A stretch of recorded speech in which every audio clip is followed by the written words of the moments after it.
বিসমিল্লাহির রহমানির রহিম। আসসালামু আলাইকুম। আমি আজকে ভিডিওটা শুরু করার আগে সকলকে অনুরোধ করব যে আপনারা এই ভিডিওটা লাইক, শেয়ার এবং সাবস্ক্রাইব করবেন, যাতে এটা সকলের মধ্যে ছড়ায় যায়। তো আজকে আমি সকল রাজনীতিবিদ বাংলাদেশের সকলকে অনুরোধ করব, এটা গুরুত্বপূর্ণ একটা ভিডিও আমি প্রমাণ সহ আপনাদের কাছে পেশ করব। আমি শুরু করছি সিঙ্গাপুরের সেই মহান ব্যক্তি জনাব লি কুয়ান ইউ মারা গেছেন। ওনার একটা বিখ্যাত উক্তি দিয়ে, সেটা হলো উনি বলেছিলেন যে আমার কাছে দুটা অপশন আছে। একটা হলো আমি দুর্নীতিবাজ হব এবং আমার পরিবারকে ফবিজের টপ 10টা ধনী লোকের, পৃথিবীর ধনী লোকের জায়গায় নাম রাখব এবং আমার জাতিকে আমি দরিদ্র রেখে যাব। তো আর দ্বিতীয় অপশন হলো যে আমি আমার জাতির জন্য কাজ করব এবং আমি আমার দেশকে বিশ্বের সেরা 10টা অর্থনীতির মধ্যে একটা করে রেখে যাব, যাতে আমার জনগণ ভালো থাকে, ভালো খায় দায়, পরে চিকিৎসা সব পায়। তো বললেন যে আমি আমার দ্বিতীয় অপশনটাই গ্রহণ করেছি। তো আলহামদুলিল্লাহ উনি ওনার দেশকে উন্নয়ন করেছেন এবং দৃষ্টান্ত রেখে গেছেন সারা দুনিয়ায়। এখনও সারা দুনিয়া ওনার নাম এক নামে উচ্চারিত হয়। তো সিঙ্গাপুর 1960 সালে এই যে লি কুয়ান ইউরা যখন ক্ষমতায়, সে প্রধানমন্ত্রী, তো উনি লন্ডন স্কুল অফ ইকোনমিক্স থেকে করেছিলেন। তার সহযোগী আরেকজন ছিলেন ডক্টর গো কেন সুই। তো এরা লন্ডন স্কুল অফ ইকোনমিক্স থেকে পড়াশোনা করেছেন অনেক আগে। তো ওনারা যখন ক্ষমতায় 60-তে, ওনারা দেখলেন সিঙ্গাপুর ছোট্ট একটা দেশ, প্রচুর আনএমপ্লয়মেন্ট, বেকার, এবং ছোট্ট একটা পোর্ট আসছে, দরিদ্রতা, এই দেশ টিকবেই না। এটা কিভাবে দেশটা চালাবে, উন্নয়নের দিকে নেওয়া যাবে, জনগণের ভালো হবে, জনগণ ভালো থাকবে। সেই জন্য তারা জাতিসংঘের সেক্রেটারি জেনারেল সাহেবের কাছে গেছিলেন, তো অ্যাপ্রোচ করেছিলেন। সেক্রেটারি জেনারেল সাহেব ডক্টর উইন্স মিয়াস, একজন ডাচ ইকোনমিস্ট, তার নেতৃত্বে একটা স্টাডি টিম পাঠায়। তো তারা এসে স্টাডি করে, ডাটা নেয়, তথ্য নেয় এবং সিঙ্গাপুরের ন্যাশনাল ইকোনমিক ডেভেলপমেন্ট স্ট্র্যাটেজি তৈরি করে 10 বছরের একটা প্রোগ্রাম। তো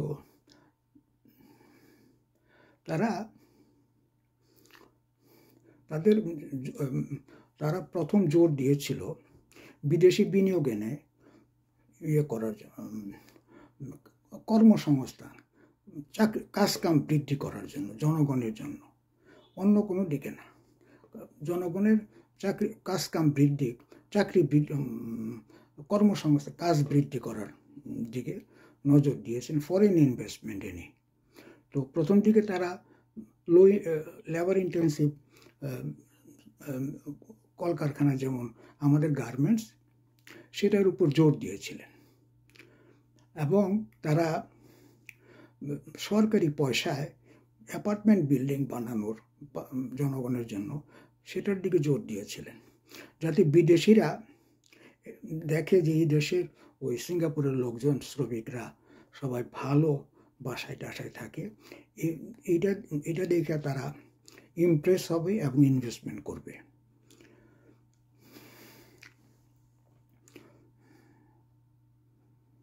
তারপর তারা সিঙ্গাপুর এই ডক্টর উইসমাসদের সাহায্যে শেল এবং এসও কোম্পানিকে আনতে পেরেছিলেন রিফাইনারি করার জন্য সিঙ্গাপুরে। যখন সিঙ্গাপুর একটু গার্মেন্টসের পরে একটু টেকনোলজিক্যাল কাজ করার ক্যাপাবিলিটি হলো, তখন তারা 1970 সালের দিকে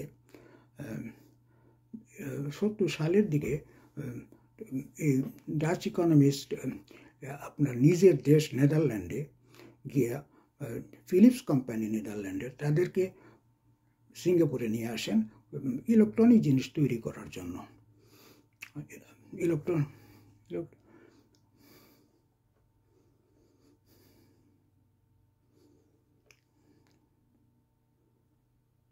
তারপরে সে প্রস্তাব করেছিল সিঙ্গাপুরকে একটা ফাইন্যান্সিয়াল সেন্টার, মানে ব্যবসা বাণিজ্য ব্যাংক, ইন্স্যুরেন্স, বিভিন্ন ধরনের ফিনান্সিয়াল সেন্টার হিসেবে গড়ে তোলার জন্য।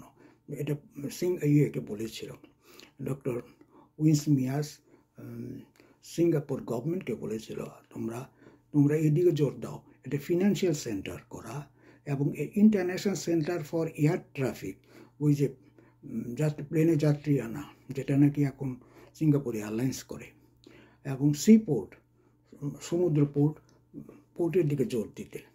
তো এই যে সিঙ্গাপুর ওই দিকে জোর দিয়া এরা সাকসেসফুল হয়েছে, ওনার কথা পরামর্শ মতো এইগুলো করে। তার আমি ওই ডক্টর উইন্স মাসের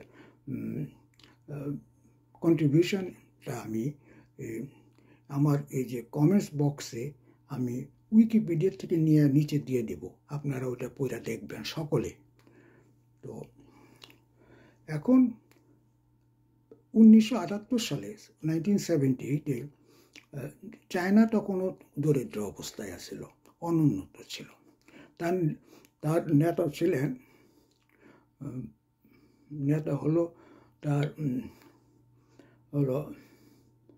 ডেং জিয়াওপিং। তো ডেং জিয়াওপিং চাইনিজ প্রেসিডেন্ট, উনি আসছিলেন বেড়াইতে, দেখতে আসছিলেন সিঙ্গাপুর ভিজিট করতে আসছিলেন। ডেং জিয়াওপিংও কিন্তু বিদেশে ভ্রমণ করেছেন ওয়ার্ক স্টাডি হিসেবে। তো উনি সিঙ্গাপুরে এসে আশ্চর্য হয়ে গেছেন যে এরা এত ডেভেলপ করেছে, কিভাবে করলেন। তো সে পরামর্শে, লি কুয়ান ইউর পরামর্শে উনি নিজের দেশে গিয়ে সিঙ্গাপুরের উন্নয়নের মডেল ফলো করবেন সিদ্ধান্ত নিয়েছিলেন।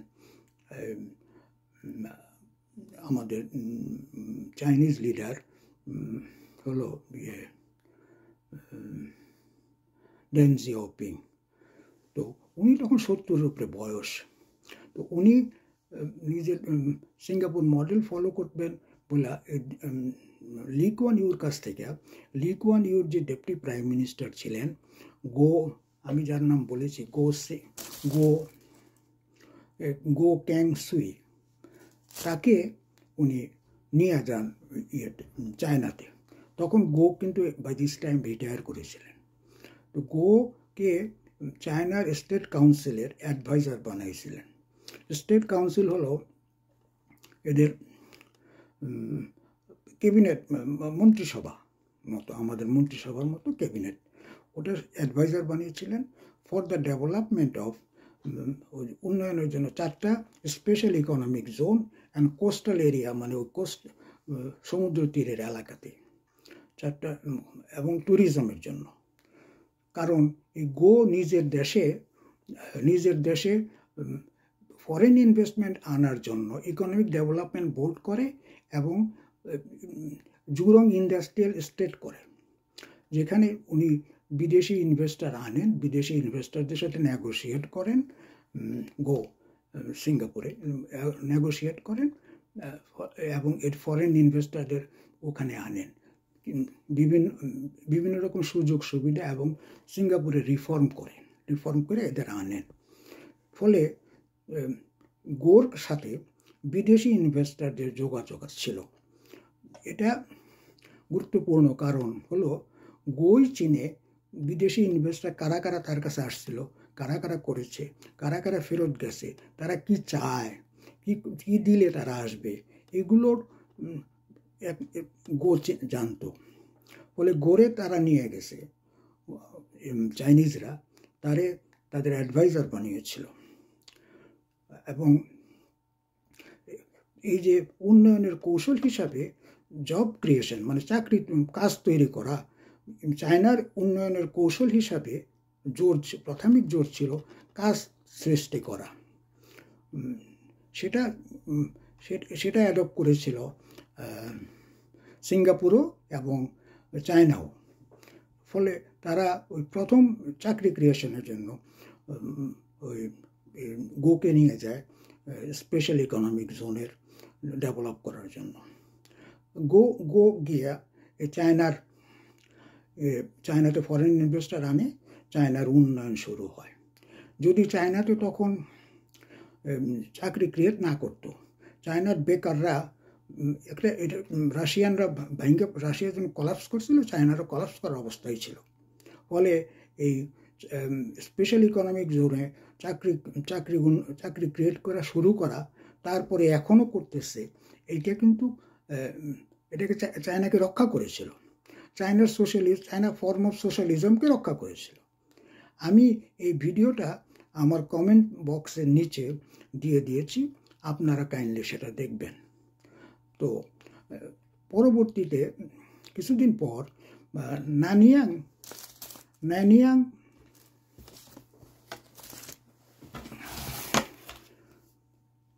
সিঙ্গাপুরের ন্যানিয়ান টেকনোলজিক্যাল ইউনিভার্সিটিতে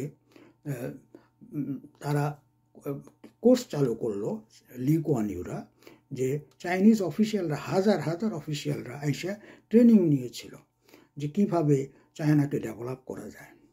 তার পরবর্তীতে সিঙ্গাপুরের অফিসিয়াল এবং চাইনিজ অফিসিয়াল যৌথভাবে চায়নাতে প্রজেক্ট নিয়ে ডেভেলপ করে। তো এইটা হলো সিঙ্গাপুর ডেভেলপ করলো, সিঙ্গাপুরের মডেল চাইনিজরা ফলো করেছে, অনুসরণ করেছে। এখন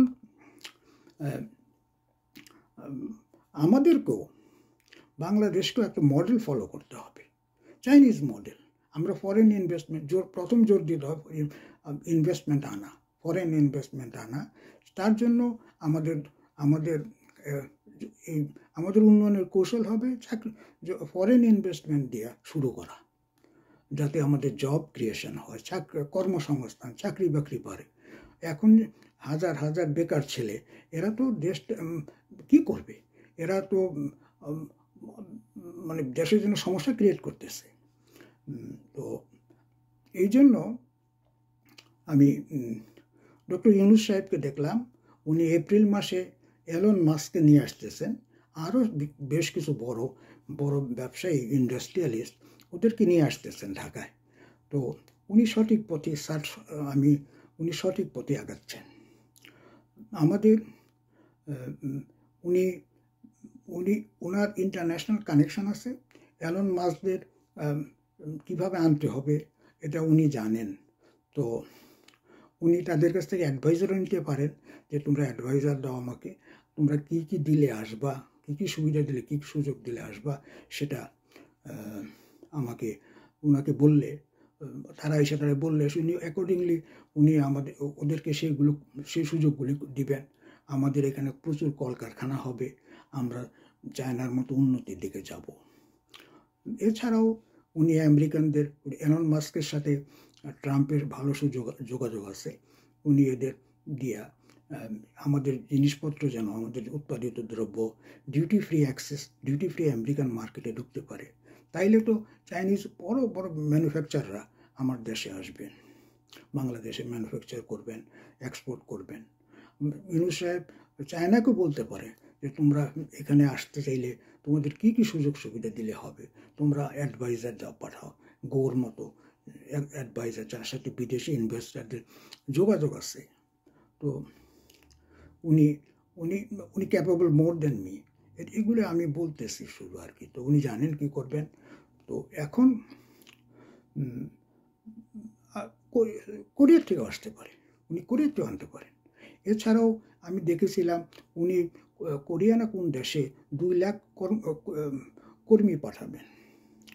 তো এটা দিয়ে তো আমাদের কাজ হচ্ছে, বাইরে এমপ্লয়মেন্ট হচ্ছে এবং আমাদের ফরেন এক্সচেঞ্জ আসবে। ওই ভিডিওতে দেখবেন ফরেন এক্সচেঞ্জের উপর জোর দিয়েছিল চাইনিজরা, যে ফরেন এক্সচেঞ্জটা জরুরি প্রয়োজন। আর 1950 সালের দিকে ওই সাউথ ইস্ট এশিয়ার সব দেশের মধ্যে সবচেয়ে উন্নত, সব কিছুতে উন্নত ছিল ফিলিপাইন। সাউথ ইস্ট এশিয়ার কয়েকটা দেশ উঠে গেছে, কিন্তু ফিলিপাইন পইরা আছে এখনও।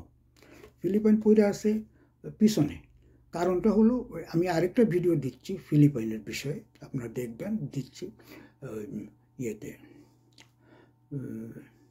নিম্নে ওই যে কমেন্ট বক্সে। ফিলিপাইনের দুর্নীতির কারণে ফিলিপাইন উঠতে পারে না। এবং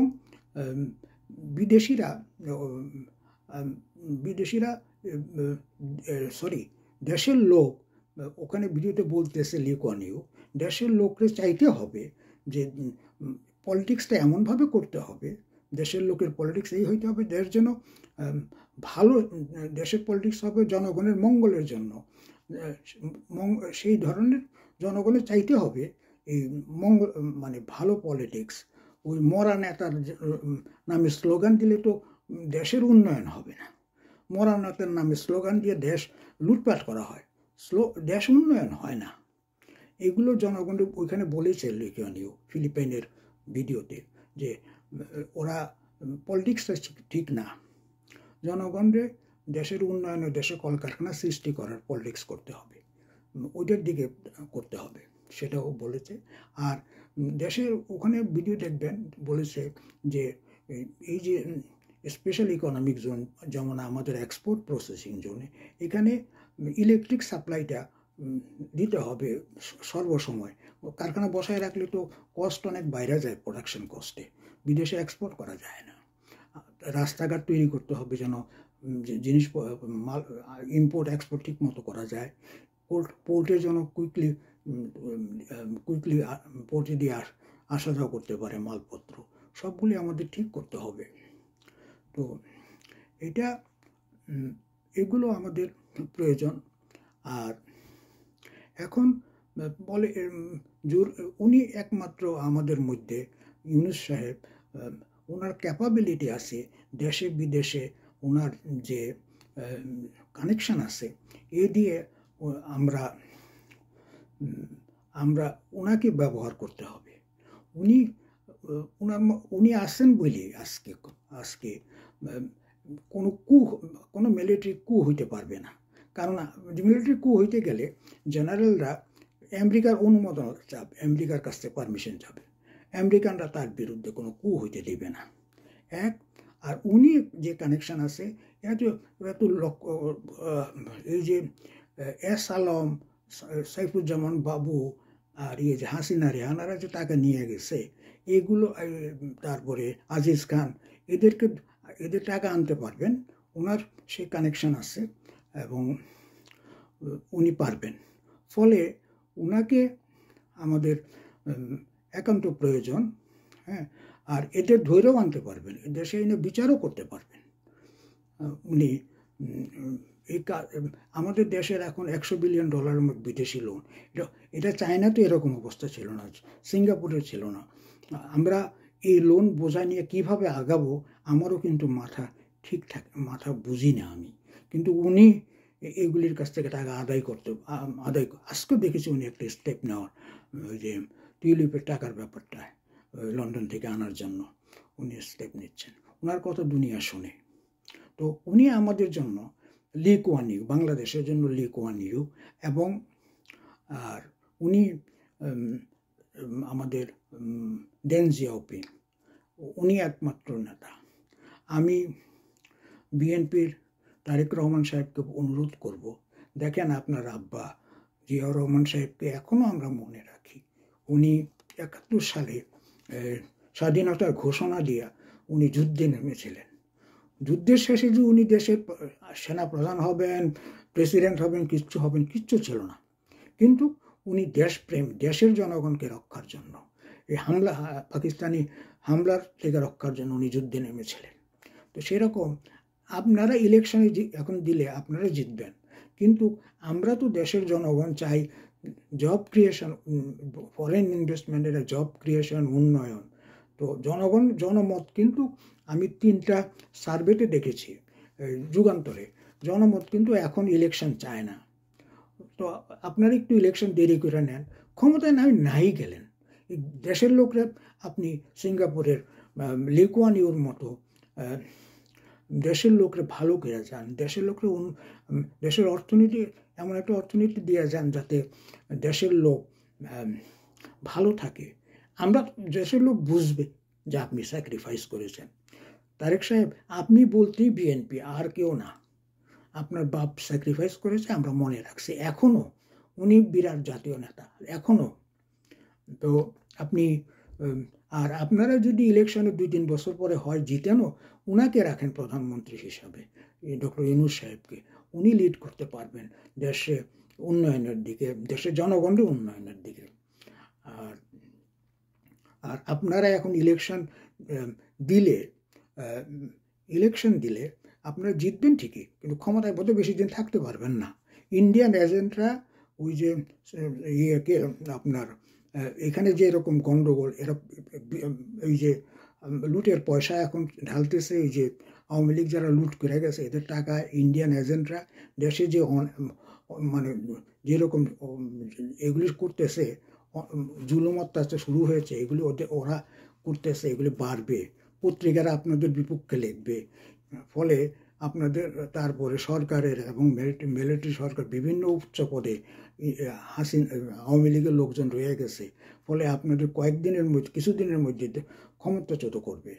তো প্লিজ ডক্টর ইউনূস সাহেবকে সুযোগ দেন, আমাদের দেশটা উন্নয়ন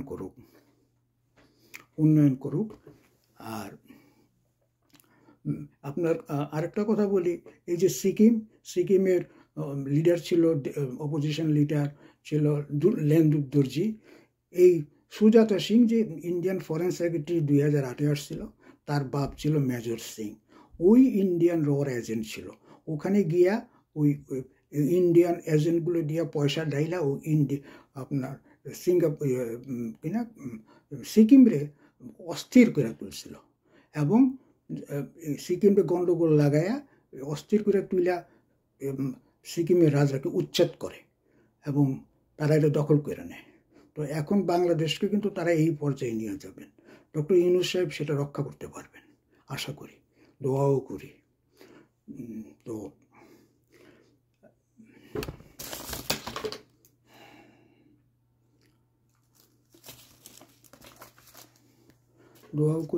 ইউনূস সাহেব রক্ষা করতে পারবেন।